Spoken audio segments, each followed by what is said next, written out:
Hey guys, welcome back to Clownfish TV. This is Neon. I am here with Geeky Sparkles. Hello. And we're going to talk about Whoopi Goldberg, The View, the distortion perception field, I think, going on in reality right now. Whoopi Goldberg is claiming political discrimination. She says that this restaurant owner, this bakery owner, refused to sell her desserts because they didn't like her politics. And the store owner said it was equipment issues. Yeah, but what gets me is, and we're going to look at some examples, is that they were completely fine with it when people weren't serving people that were Republican or people that were Jewish or whatever. They weren't like yelling about stuff about politics then. And there's example after example after example, and that's okay, guys.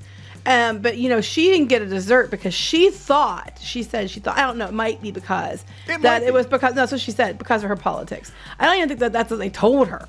Yeah, we're gonna talk about this because the pettiness around everything going on right now with people working at different companies, and we can talk about some examples that we've had, that there are people who will not serve you, will not work with you because of your politics. Usually you hear about it more on the right, though. Well, yeah, if you don't bake a cake, you get put out of business. Right. But then other people who were not straight, white, and male denied baking cakes for people who were straight and white or whatever, and they were allowed. That was okay. That was their prerogative. No one shut them down. Yeah. So this is double standard. And honestly, in my opinion, I wouldn't discriminate against anyone because money's money. But when the View's out there actively, shit bombing people, saying that minorities are now racist and sexist too, and stuff like that, I can kind of understand why they're like, I don't really want to serve you. Well, it's interesting because there actually is some infighting over there now. Is it Sunny Hostin? Is she the one host? She will not shut up. Her co-hosts are basically shutting her down at this point. They're like, you're going too far. Maybe this is why we lost the plot. But we're going to talk about this because we're kind of wondering what the future of the View is going to be. And according to sources, they're not going to change course. But we're seeing a lot of these media outlets panicking and being like, maybe it's us. Maybe we're the problem. Yeah, we're going to do another video on that here after this too. That some are, it's not looking good for some of them. It's not. So let's talk about this. Before we get into it any further, please subscribe for more pop culture news, views, and rants. Guys, get woohoo if you do. Woohoo! Yeah, we're the media now. According to Elon, we are the media. You're Space Daddy, yes. There you go. So anyway, this is Whoopi Goldberg. We're going to talk about her pleading poverty too. Now, I want to be clear. Like, I have always liked Whoopi Goldberg for the most part, but ever since she's been put in charge of The View, she's become insufferable. I don't know.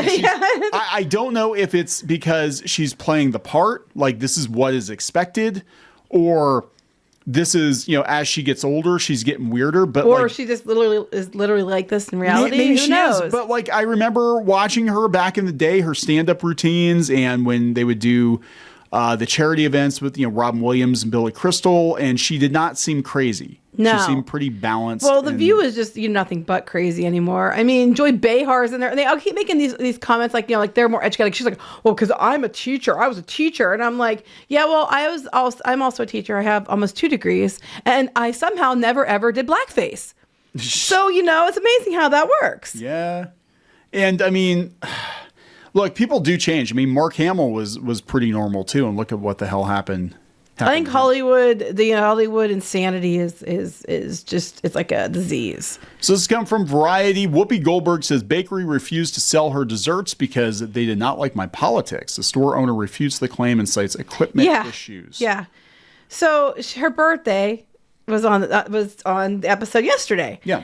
And they said that she tried to say this bakery wouldn't sell her the desserts. So she said the desserts were ordered from the Staten Island bakery, who initially refused the order because her left-leaning political beliefs, the host claimed. The host claimed. Yeah. Do we know? This is what she said. Okay. Now, I should tell you, Charlotte Roos has no political leanings, and the place that made these refused to make them for me, Goldberg said to the live studio audience.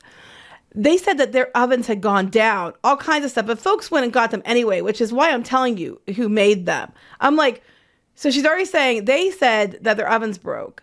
She said other people went and got them afterwards. So she's like, that's why I'm naming them, because they lied, apparently. So go down. Okay. Perhaps they did not like my politics. So they never said this. This is her speculation, right? But that's okay, because you know what? Listen, this is my mother's celebration. Pick these up and celebrate with me and my mom. Thank you, everyone, for celebrating my birthday today. But they told her that was because of a malfunction. She goes, perhaps they didn't like her politics. She doesn't know that, and she just said that. You know what I mean? This is her daughter that picked them up or whatever. Yeah, so this is projection. I believe it's projection because we know for a fact that a lot of far left folks, a lot of activists will passive aggressively not serve people. We see that if you're Jewish, you refuse service, especially in California. If you wear a MAGA hat, if you're a veteran, police, veteran, first responders, God, do not go to Portland wearing a MAGA hat. I'm telling you, you do not want to do that. But I've seen a lot of pettiness, and mostly it comes from. I'm calling it out. Mostly it comes from that side of the aisle. It does. So, of course, the natural assumption would be that this is what they're doing to my mom because God knows our side does this all the time. So, of course right. You're going to do this, right? Because we would do this. That's it. That's because we're looking at it from what we would behave. Yeah, jewelry owner Jill Halterman, I guess it is, said that she did order the desserts 2 weeks ago, but the politics had nothing to do with it. She said the bakery is having trouble with our boilers because the building is nearly 100 years old and equipment issues are frequent. And she's like, if somebody else went and got them later, which it might have been fixed by then, that somehow means that it's because they don't like her politics. Yeah. Let's see here. Goldberg, initially requested treats for a November 6th appearance, both of which she declined because she didn't want to make a commitment I can't carry out. Oh, yeah, and for November 13th. She also confirms an unidentified woman picked up around 50 Charlotte Russe desserts from the baker at 7:30 Wednesday morning, which she was able to make, but didn't want to commit to ahead of the time over ongoing boiler. Okay, so basically they were the ones that were in the store for customers, but they didn't want to do a big order for someone like Goldberg and The View to look bad if they couldn't deliver it. So they just basically on the side caution said, we're having, issues. And their takeaway was because you don't like our politics. Well, I don't know, Whoopi. Maybe if The View wasn't going around, I'm not saying you particular, but people on The View weren't going around making comments like you're uneducated if you voted for Trump, and that the Latino men and the black men who voted for Trump are somehow misogynists and racists and stuff like that. I don't know, maybe people, don't like that. Yeah. Crazy how that works. Because this happens a lot. Now, this is going back to 2018. We had the White House press secretary asked to leave a restaurant because she worked for Trump. I've seen, was it Candace Owens got heckled? Yeah, I think she got a restaurant once. Let's see, we got Newsweek. This is March this year. Bar's going to shut down to avoid serving Donald Trump supporters during the RNC. We had I believe, 100%, they're trying to give excuses or whatever. I 100% believe Permane Brothers was trying to keep J.D. Vance They had video of the people in the restaurant, and they were canceling their orders because they were told he wouldn't be allowed to come in. And they have videos of them canceling their orders and walking out. Yeah, but here's their excuse. Their excuse is the restaurant says it comes down to momentary confusion for members of the staff, adding they were given no advance notice he'd be coming. And they just did a fundraiser for Harris, right? Yeah, but that was a controlled situation where the restaurant was shut down, I think, and everything else, and it was just for photo ops and crap. So if they didn't give him notice, it was kind of like, that would be yikes. And the Washington County GOP chair said that, there were 100 inside the restaurant. They've been tipped off that Vance is going to make a stop. They said the manager told patrons, other Republicans, that Vance is not allowed to make a campaign stop at Permane Brothers. And then there was pushback. They said, wait a second, Kamala Harris just did this a month ago. Well, if he wants to sit down and order food, we can't stop him. So they say this, and we've seen this again, time and time again. What's this one? Local restaurant refuses to serve conservative advocacy group. It goes on and on. Yeah, we had the one about being in Portland or California where they wouldn't serve the people were banned from getting food because they were Jewish. Right. And it's just like, now look, a restaurant, I guess, has the right to not serve you for whatever reason. But I just think it's funny because it's okay when it's on one side, but when it happens to you, oh my God, it's wrong. I mean, personally, I would never do it, and no matter what, to anybody, unless there was a really good reason. I was thinking no shirts, no shoes, no pronouns, no service. No pronouns. Yeah. Not the right political affiliation. That's it's passive aggressive, right? And I posted this on Twitter today, so I'll talk about it in the video. You can tell the story. I'm going to tell, a little bit. I'm going to tell a little bit about the story. So this was several years ago. We were pitching an animated series pilot to a well-known LA animation studio. And we had the meeting with the bosses, the guy in charge. And then we had a guy he was either a lower rung employee or an intern, but he shows up with directed by Ryan Johnson. Produced by Ryan Johnson. Produced by Ryan Johnson. Like big bold letters on it. And then he kept there sitting on the camera staring at us, see what we do. It was and he was funny. Like staring daggers at us. He was stone-faced, silent most of the time. Like I actually tried to, I tried to engage the guy and get him to, lighten up or something. Like I don't give a shit if you like The Last Jedi. But he obviously was a younger guy. He obviously knew who we were. He was pissed that we were there, that he had to be there and deal with us. That's how it came across. I'm just making an assumption.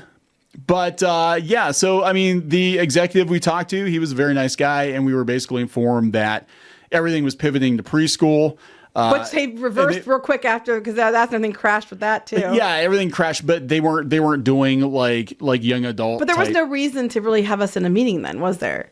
No, it was interesting. It's like, look, they do this all the time in LA where they take these I don't know if they have to fill up their calendar or what the hell's going on. They take meetings, they hear people out, whatever.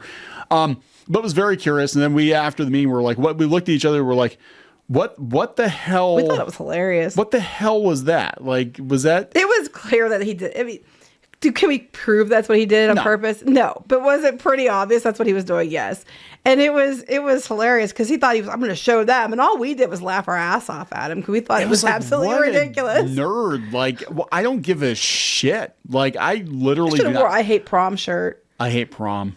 I hate Netflix She-Ra. I'm guessing, well, it was an animation studio, so I'm sure he was probably personally offended or knew people that worked on some of the shows but he didn't have any say in anything. He was like at the bottom of the freaking totem. It was just funny because we're just like, what? It's like you showed me, man. We laughed so hard. We're like, since the camera was off, we just busted out laughing. We're like, really? But I'm like looking at the situation. I'm like, sometimes there are gremlins at these companies. Sometimes it's not actually the business owners that cause problems. It's other people at the companies that cause problems. I know, like a lot of the places that were supposedly not serving people, like, because they were veteran or because they were Jewish, or a lot of the ones out west, especially, the company wasn't the one that decided that. It was that employee, and then the company had to make it right. Right. And I'm just like, look, I'm just thinking too back to the whole pandemic where New York City, you couldn't go to a restaurant unless you had the vaccine card, the passport proving you had vaccines. They wouldn't let you in the restaurants over it. I didn't see them saying that was stupid then. They were completely all bored. Hollywood was all like, yeah, you show them. You can't come in unless you're vaccinated. And for some reason, they keep thinking that it was a political thing about the vaccinations. And it's funny to me because I know people who are vaccinated and still get vaccinated who aren't Democrat. Yeah. And I know some Democrats who don't get vaccinated because they don't trust it. It's just, it was never a political thing. It was more a personal thing. Yeah. But they keep doubling, tripling down that this political stupidity in it. But you weren't allowed to eat at restaurants if you weren't vaccinated in New York. And they were all fine with that, Oh, they were bragging about it. Yeah, they should be thrown out. Ha, ha, ha. Put them in camps. Well, I think there's still... there are still some places, some pockets of resistance, even now, where some comic book conventions were like pushing mask mandates. Still? Even earlier this year. And I think they were doing it because they're trying to weed out certain kinds of people, certain chuds or whatever they want to deal with. But there are people, different companies, different levels of companies that are, and again, I don't know what's going on with Whoopi Goldberg here. She's just got a hair up her ass or what, but they are passive aggressive, and based on their political affiliation, they think it's perfectly acceptable to pull bullshit. I know. I just thought it was funny because she's like, she doesn't even know that. She just said it. I know it's probably because of my politics. And I'm like, I don't know, but if it was true, which they claim it isn't, going on The View and constantly shitting on anybody who doesn't agree with you politically and making the comments about how people are stupid, they're, uneducated, that they're the minority are somehow sexist and racist, is not helping your case. I mean, I wouldn't do it because I think money's money and I just think it's bad business, but that's me. People who own a business and they want to do that because they feel personally insulted. I mean, that's up to them, but you're going to run into discrimination issues. But I love how it's discrimination when it happens to them, but it's completely justified when it happens to people on the other side. And it just amuses me so. So let's talk about, we'll talk about the future of the View. Oh, we'll yes. That's why she's broke. Yeah, we're going to talk about Whoopi being broke. So she's trying to be relatable. Actually, I will give her credit in the fact that she, I think being older, is at least trying somewhat. I mean, even if it's just self-preservation, to be like, look, how do we fuck up so bad? Basically, how'd the media fuck up so bad? But now she's trying to be so relatable that she's broke. She's as broke as we are. So BuzzFeed, yeah, totally. $8 million a year. You're just like us. yeah, right. Just like us, Whoopi. BuzzFeed put this out. Whoopi Goldberg tried to relate to viewers by saying that she is also having a hard time financially, and she can't afford to stop working on The View. Oh, poor Whoopi. I hate this cat fest too, but I can't leave. I can't leave. So she said, financially, like other Americans, she's having a hard time right now. They said they're discussing the results of last week's presidential election, and they will be for the next 4 years. And Sarah Hines, who voted for Harris, acknowledged that she was trying to understand why working class people voted for Trump with the belief that he will make things better for them. There were millions and millions of people who felt heard by Trump, and that's what I'm trying to walk into. Yeah, some of them are actually having moments of clarity, and they're kind of like, wait a minute, we really got this wrong. Maybe there's something here that we're missing. I love how I kept getting I was very amused. Like, groceries are so high, and day one we're going to fix it. I'm like, you guys are in power now. Why aren't you fixing it now if you have that power? You know, Right. That always amused me. I'm like, but you guys were the ones in charge when it happened. As tensions began to rise between the women, probably Sunny, she seems like she's just like Off the deep end, yeah. Yeah. Whoopi interjected to suggest she can resonate with the plight of struggling Americans. I appreciate that people are having a hard time. Me too. I work for a living. If I had all the money in the world, I wouldn't be here, okay? So I'm a working person, you know? My kid has to feed her family. My great-granddaughter has to be fed by her family. I know it's hard out there. Referencing the election results, she added, we talk to people all the time who say this is what's bothering me, but the thing that's bothering me is that everyone should not be the thing that puts 85% of other people in danger. I think that's what we're saying. Okay, so this is BuzzFeed. BuzzFeed's calling her out. It's worth mentioning that while Whoopi's salary for The View is currently unknown, Variety reported back in 2016 her current contract was estimated to be in the $5 to $6 million range. Yeah, several years ago. She has an estimated net worth of at least $30 million, and her salary for Sister Act 2 briefly made her the highest paid actress in Hollywood. Remember how racist everything was in the 80s and 90s? I know, right? Yeah. And she was the highest paid actress in Hollywood. Plus, she probably gets residuals and stuff from like Star Trek Next Gen and stuff like that, which is constantly being run. Never left the air. Yeah. It's on constantly. And all the DVD sales and the merchandise sales and she continued to both act and produce movies throughout her tenure on The View. And she's currently working on another Sister Act movie. Yes, there is another Sister Act movie, yes. So they said, needless to say, Whoopi's comments arguably align with what her former co-host Meghan McCain said about the View panel back in April. Meghan argued that there's a disconnect between the stars on the show and the general public. Oh my God. That's just all the media in general. There's a disconnect in a lot of ways because they're insufferable and they take things way too far. I'm just like you, fam. I'm just like you. I mean, that was kind of like, people were roasting Trump when he was like, when I was younger, I got a loan, a small loan of like $1 million. And it's like, this is the same kind of thing. Like, I'm really struggling to get by, guys. I'm only making like, $10 million a year. It's not like back in the 90s when I was like, it doesn't go very far now. Yeah, and that's what they say about. And then, meanwhile, how much are people making? The average person making. Right. It's like people are like, yeah, you piss and moan about when you have to feed a family of four on $40,000 a year. When you have to pick between your buying food or you're paying a bill or buying food or paying for medicine. Right. Then you get to complain. So we'll just wrap it up with Fox News. What's the future of The View? They said that it's not going anywhere. Mm-hmm. It depends. If the views are there for The View, it won't go anywhere. If the views are not there, people are tuning in to see what bat shittery they say next. That's the whole thing. But you're giving them, a state of execution. I think it's outrage views. And that's kind of what happened in 2016 to 2020. We had a lot of these media outlets that banked on Trump outrage, and even conservatives who would watch just to see what dumb shit they would say. So they said one insider tells Fox News they're not going to cancel it. They're not going to change course. The ladies of The View were united in their dismay about Trump's defeat of Vice President Kamala Harris. Why you were shocked is there's a huge disconnect. You shouldn't have been shocked. They said there's a definite network-wide push and sense of responsibility to give a voice to the 75 million people who voted for Trump, but The View didn't have a pro-Trump voice for the entirety of his first presidency. An ABC employee told Fox News, Meghan McCain and Abby Huntsman were both loyal conservatives, but both expressed they didn't personally support Trump. So what? It's no different this time. The thing is, okay, but that's not the problem, though. Here's the problem. It's not about that. It's about the fact that you have The View, and you have some of the people on The View basically calling minorities, istophobes because they didn't vote for Trump. Basically questioning your intelligence if you didn't vote for Trump. Leaning into narratives that aren't necessarily true because they didn't vote for Trump, and stuff like that, or even try to get people to vote for Harris.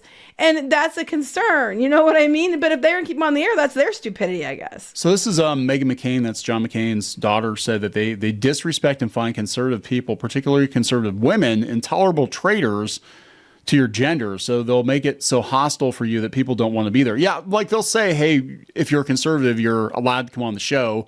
We're just going to make you so damn miserable and make fun of you the whole time. Oh, you mean that Joy Behar, who's like, my mom calls her Joyless Behar, and so like that. You mean her and Sonny and that they're not just all mirth and joy and fantastic to be around no matter who you are. Shocker, I tell you. They had Matthew McConaughey on there, and he was actually being very reasonable. He was talking about would he ever run for governor of Texas? And he was talking about his take on, gun control laws or whatever. And he had to push back against Joy Behar because she was so freaking ridiculous. She's like a rabid chihuahua. She is. It's like, why would you want to go on that show and subject yourself to being berated? And so they can just kind of so that they get an echo chamber. And it's exactly. And then they're surprised when their person doesn't win. It's because you won't listen to anybody else. You wouldn't listen. And if anybody would come on here and say, hey, you should go out to X and see how many people are talking about Trump. You should go out into the countryside and see how many people are talking about Trump. The ABC spokesperson. The View is an opinion-based show, only leading to one side, featuring a diverse panel of women with different points of view. No, it seems like they all have to be in lockstep or you get kicked out. Yeah. The current panel is clearly resonating with the audiences, given that the series has just had its highest-rated episode in more than a decade and hit a 4-year high with total viewers. I don't buy it. I hate views. That's the only thing I can think of. And so if you're watching them and you're giving them oxygen, all you're doing is giving them more reasons to get to stay on the air. Yeah, they used to be. Now, when it first started, back in the day when Barbara Walters started, she actually did have diverse women on there. She made sure she picked people from different walks of life and whatever. And Barbara Walters was always a class act, right? Not that I watch the show regularly, but I remember when I first started, and she made a big point of saying, hey, we're picking women from different walks of life to express their views. And that's not the case now. They're like, they went through a vetting process and they picked a couple of anti-Trump Republicans. They basically just make it insufferable to people leave. Pretty much. We had Candace Bure on there. Other people they made it. She was. And they made it insufferable till they left. That's all they did. Because they just want their echo chamber. They claim they want different voices and opinions, but they do not want that. And it's just honestly, there's like a bunch of barking dogs. It's just, they're so annoying. I don't even listen to them because it's a bitch fest. It is a bitch fest. I mean, it basically is. And Joy Behar, I'm like, that woman just needs to shut up. She's way worse than any of them. Sonny's getting there too. I remember. Joy's been on there forever. She's been on there literally since the beginning. I think she's been out longer than anyone. But even Raven Simone was on for a while, and she was. I'm pretty sure she was blasting them after she left because she was kind of like, they're ridiculous. They're She's bullies. They're mean girls. And they're just a bunch of like you said, catty bitches. So there you go. Catty bitches. All right, are we gonna wrap this up? I think we need to wrap this up. Yep. I'll tell you how I really feel. Oh wait, I already did. You should go on. I already did. Okay. You should go on. Oh no, they won't. They wouldn't. They would be. That'd be funny. That'd be funny. Yeah, Geeky's gonna be on the Catty Bitch show. Man, you could take all of them though. I think you could take all 5 of them at once. Probably could. How many are there now? There's I don't know. Of them. God. 6 apparently. Yes. I don't even watch the show because why would I put myself through that? Why would I? Anyway, people are getting more views watching and reacting to the View clips than the View actually gets on YouTube. Probably. I'm just saying. Gonna wrap it up. Yep. Please subscribe. We'll talk later. Bye.